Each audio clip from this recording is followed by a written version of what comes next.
You protect us all and keep us from harm. Hush little baby, are a Muslim, Islam's your deen. Hush little baby, pure and small. Bismillah ar-Rahman ar-Rahim. In the name of Allah, the most merciful, the most compassionate. Dear viewers everywhere, welcome to this new episode under the topic of can you teach effectively? When you ask any teacher in the world, do you teach effectively? The answer is yes, all the time. And before I begin explaining the format of this topic and how we are going to run these workshops, I remind you of a statement said by Bernard Shaw. I'm quite sure that you are aware of Bernard Shaw. He's a very cynical, sarcastic writer. And he is drawing our attention to some of the things related to education. And he said, those who can, do. If you can do any job, do it. If you cannot do any job, teach. And if you cannot teach, teach teachers. So he is criticizing me twice, and he's criticizing you once. So you are luckier than me. Anyway, he really is not criticizing. He's trying to say that, or trying to answer a question, is teaching something scientific or something like art, fan or ilm? So he's trying to draw our attention that it is more directed to fan than to ilm. In other words, everyone has his own way, has his own creativity in teaching. So he's saying that, yes, you can teach anything, and you can be very creative. And the most famous teacher in the world, even those who wrote some theories about teaching, were not originally teachers. Some of them were musicians, some of them were doctors, some of them they worked in different fields. And this opens the door for us to be very creative. And unfortunately, when we compare teaching profession to other professions, we find that we don't talk about new trends in teaching all the time talk about the ways that we have learned through, and we think that they are effective and they are valid for every age and for every stage, which is not true. In technology, for example, in car manufacturing, every day we find new features added to the cars, new features added to the telephones, new features added to computers. Every day this is happening and running on. But this is not the case with teaching. Most of us use the same methods of teaching that our parents and our teachers asked us to use, or they used in our teaching. And we need to think that, are these valid and effective nowadays or not? I'll leave the answer with you, and then we'll discuss some of the things, the format of this workshop. The format will be every time when we speak here, I will give an example of good quality of teaching, a characteristic of good teaching, and then we'll explain it, we'll give examples, and what I mean by that is that I will give example and you give examples, so I expect you to speak more than I do, and then we will try to apply it, this feature, now the practical side of it, we'll try to apply it to the Islamic knowledge, the Islamic subjects. So we'll apply it to Seerah and to Quran, to Aqidah, to Hadith, and to Fiqh. What else? So the format of this workshop will be as follows. The first thing is that I introduce one quality of good teaching. I'll explain it. I'll give one example. I expect you to give me other examples. Then the most important thing that we are going to apply this to these different subjects, Islamic subjects like Aqidah, Quran, Hadith, and Seerah. And that's why from the very beginning, I think I need to ask each of you, what is your interest subject? If you can, because if, let's say that those three would take Hadith, and those three would take Quran, and those four would take one other subject, so we can cover all subjects if possible. Okay, if they say Quran, who is interested in Quran to cover Quran here? Yes, no? Okay, be sure that you are going to continue doing that. Okay, Aqidah, The same people? No, you have to be, no. Because when I say that, let's apply it. So apply it to Quran, so I know that 3 people are going to do this. So as a basis. And if we can add, that's fine. So how about Sirah? The same people are raising the same hands. Now I want you to focus, because when I say that Quran, I don't want you, all of you, to focus on Quran, because you need to be busy with applying it to Hadith or to Sirah. It takes time. It doesn't come easy. Okay, how about fiqh? So you are fiqh, don't change your mind. Okay, good. I need another alternative. At least in every subject we need 2 people. So fiqh from here, no fiqh from here. Nobody likes fiqh here. Okay, another one who likes fiqh here? Okay, so 2 fiqh now. Good.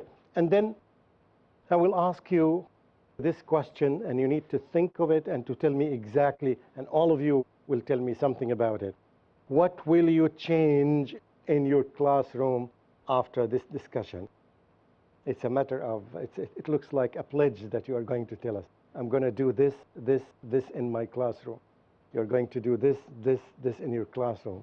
So when and everything is recorded, remember. So when I visit you in your schools, I will see how much have you fulfilled from the promise that you made. Is the format clear? Good. In the previous episodes that had been going on in the last 2 days here, we discussed the same topics. So I assume that some of you would appear clever than others, but don't be deceived by that, because they already studied this.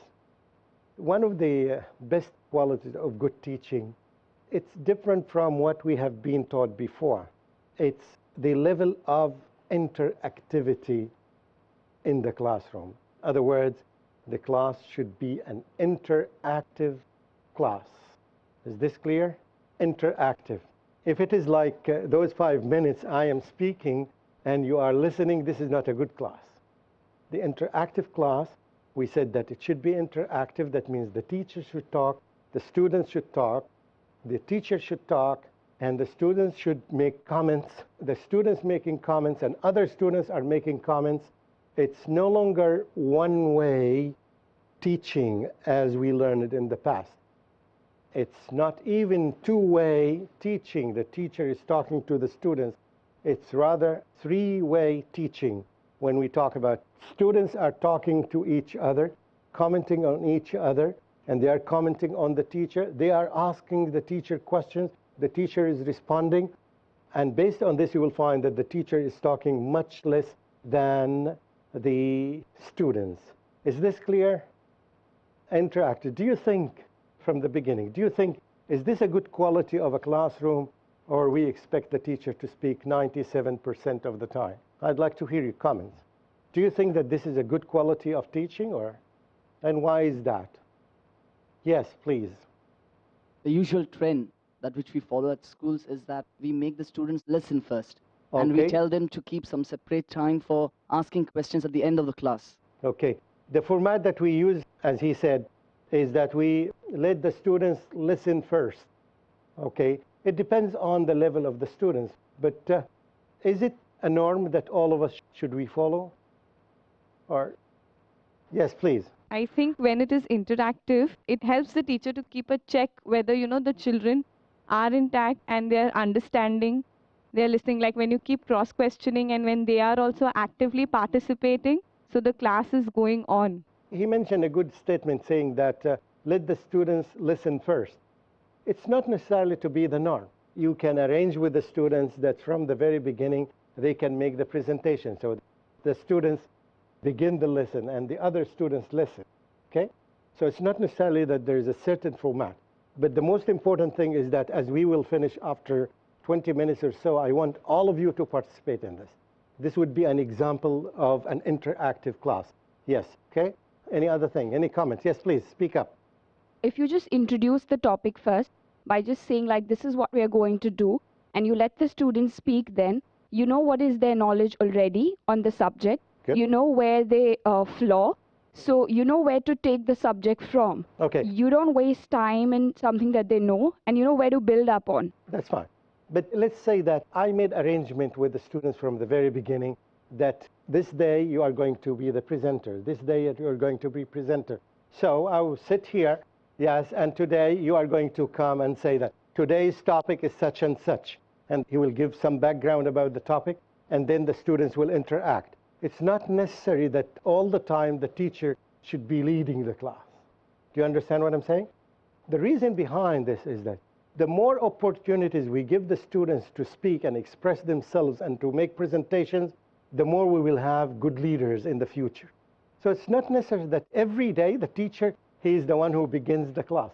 He can get in and he sits in the back, and you know that today is your turn, or today is your turn, so you will come and you will begin. Our topic is such and such, and we are going to cover this and this and this, and exactly as the teacher does. Is it difficult for high school students, or even for the middle school students, even for the primary students? I don't think it's difficult. Okay, now this is the first. Now we understand it. Okay, the example that we mentioned right now, either a student can begin, either two students you can arrange. That's not necessarily the teacher to begin or one teacher to begin. We can begin with two students coming to the stage. They are talking as if they are the teachers of one subject. Is this clear? We'll take a break and we'll come back, inshallah, to continue this talk. Assalamu alaikum wa rahmatullahi wa barakatuhu. Hush, little baby, breathing so calm. Muhammad, peace Pearls of Prophet Muhammad, peace be upon him. Narrated on the authority of Jabir bin Abdullah, may Allah be pleased with him, that Allah's messenger, may peace be upon him, said, "He who shows no mercy to the people, Allah, the exalted and glorious, does not show mercy to him." Sahih Muslim, Volume 4, Book of Virtues and Good Manners, Hadith number 5737. The night of decree is better than 1,000 months. The benefits of worship and the vigil in the night of power. Ramadan, which is the topic of the show. Do you have any advice for our viewers? Asad Ahmad. Especially in the blessed month of Ramadan. The Ramadan is the reminder of rectifying our behavior. Dr. Ali Shaban. Ramadan is a unique opportunity for every Muslim. And the reasons behind this revelation and its power emphasized as the human heart transcends towards godly glory. If you apply Ramadan to the rest of the year, Tariq Ali, surely you are going to be much, much better in all fields, all aspects. And the gratitude of the soul reaches out to worship the Almighty One on this esteemed night. Just to stick more and more of the time to the Holy Quran. Dr. Muhammad Ibrahim. This is my advice to all my Muslim brothers. Let's strive to seek the night of power and its bliss in Blessed Nights, next on Peace TV. Hush, little baby, breathing so calm. Bismillah ar-Rahman ar-Rahim. Welcome back. We are going to continue our topic, which was more specifically about interactive class. Most people think that the interactive class is just a question from the teacher and answer from students. This is not true. We want it again to be three-dimensional or three ways. Is this clear? Okay, so now that's what I expect. When somebody makes a comment, another one would insert his comment or her comment. So it should be like this. This is exactly what I mean, and I'm trying to explain it and live it because I'm giving you a chance to apply it. Now let's try to apply it on our subject matter. How would you expect a class? I'll ask this question, then I'll make a comment. How would you apply it on Seerah lesson, Aqidah lesson?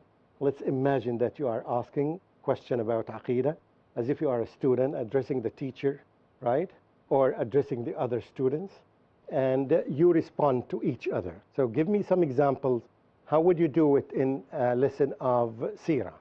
I would begin by asking to explain the term of the word Seerah first. Okay.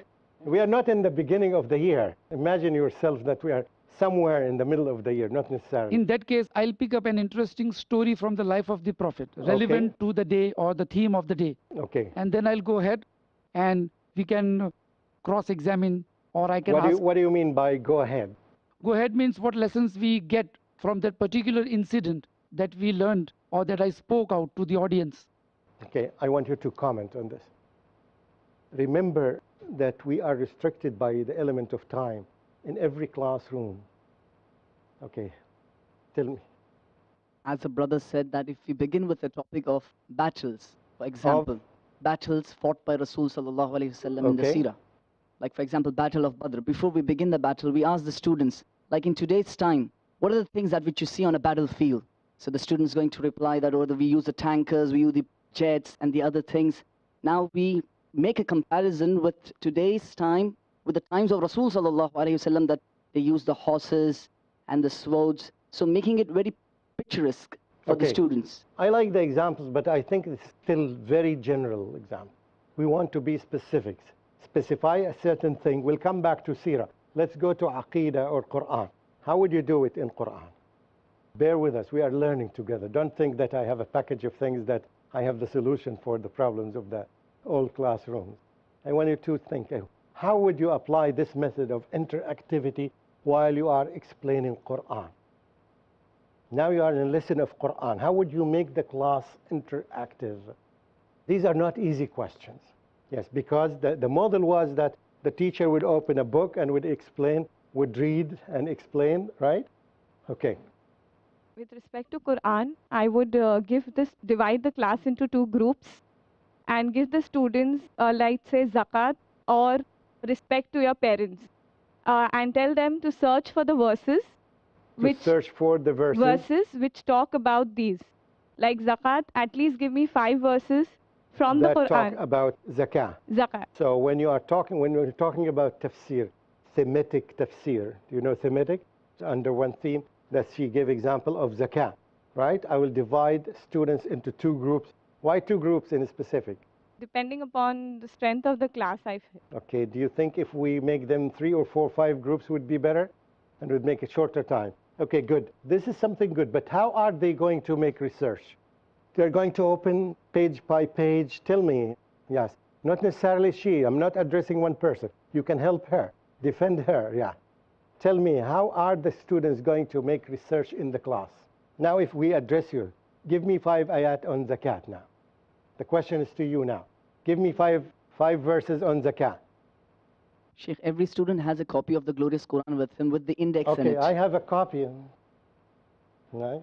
The context. Not every student should have a copy with index in it. Now I have a copy of the Quran. How would I use it to make search? Yes. And this links very well when we say that when you make a good lesson plan, you have to imagine the situation. She suggested something that's beautiful, right? But how can we apply it in the classroom? Yes. Assalamu alaikum. Alaikum salam. I will distribute this thing into the different segments. Like one child will be looking at the verses, the other child will be looking at the other part. So distribute it in that manner. What verse is he looking at? One child will be responsible to check out the verses of zakah. To check them where? He is the most. How can you check verses on zakah?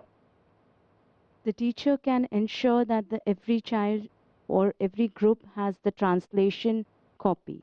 Okay, you have the translation copy. Yes. How would you do this? And then, as the sir said, that going through the index, the word zakat is there. And my mushaf doesn't have index. Do you think that all the mushafs that the students have?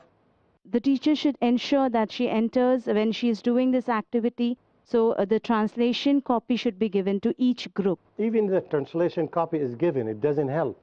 How would it help? I have a translated copy, it doesn't help. What I would do is, before the students they come for the next class, I can give them to read some 2-3 surahs which do contain the word zakah, mixed with some other surahs. Okay. Challenge for them. This is another good approach. Now you see, we can do it in different ways, but this is something good. We can. I am a teacher, I know that the verses that have zakah, and the students don't have enough resources in the classroom. If we don't have enough resources, we can do it that way. So you read chapter Al Imran, you read chapter An-Nisa, you read chapter Al-Mu'minun, you read and try to get the ayah that talks about zakah, okay? You assign. So it becomes easier now if you don't have facilities, if you don't have resources.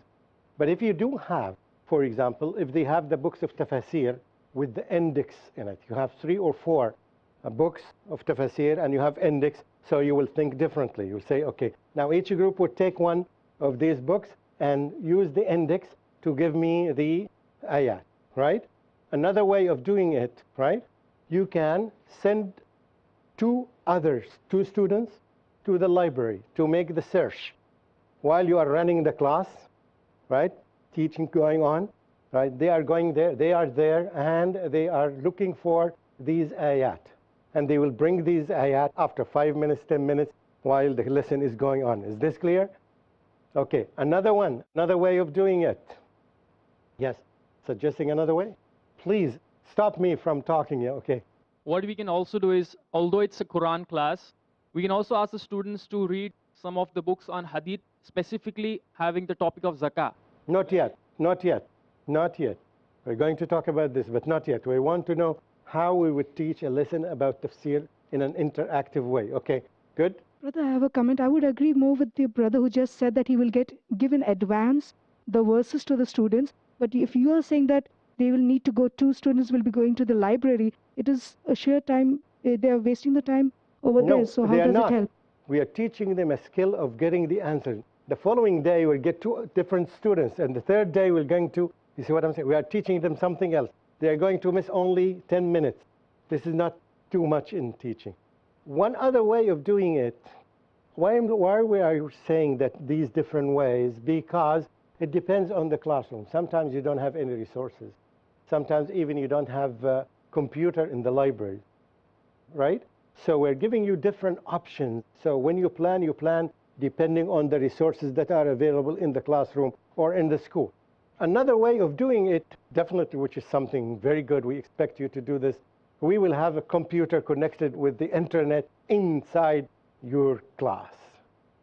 We talked a lot about this, and this is something you would say that when I go home, when I meet the principal, I would ask the principal to bring internet to the school, to the classrooms, because we can do, while we are talking, student is making the search, and he will give us or she will give us the response in the classroom. Do you think that this would be a vivid class, right? Okay, good. Now let's go back. This is about verses about zakah. Okay, and then they brought the text. Then what will happen?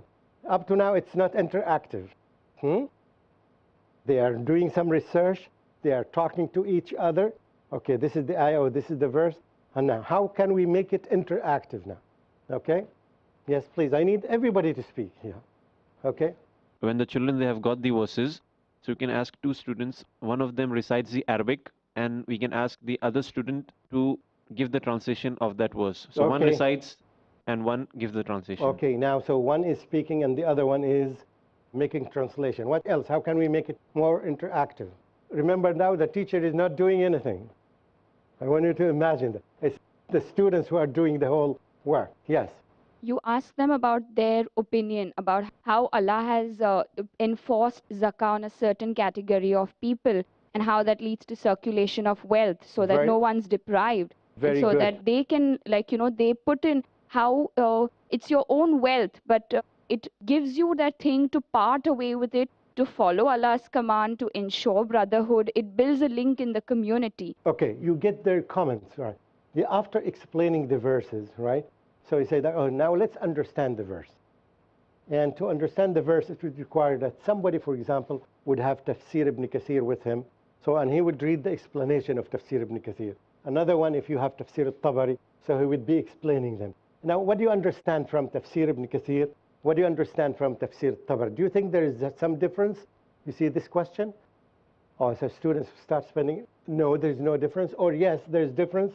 When al-Tabari explains these verses, he focuses on the Arabic meaning, the linguistic meaning more than. Whereas Ibn Kathir is trying to explain his verses by other verses or by the hadith.